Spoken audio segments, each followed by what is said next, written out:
Beginilah kerja tempur Angkatan Udara Rusia setiap harinya.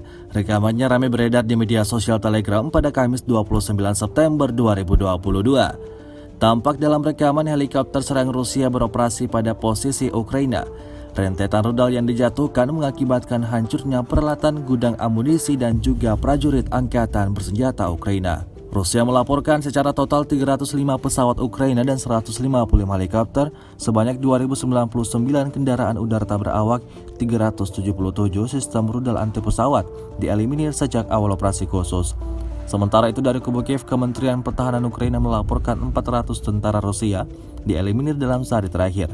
Total 58.150 prajurit Federasi Rusia meninggal sejak awal konflik hingga hari ke-217.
Terima kasih sudah nonton.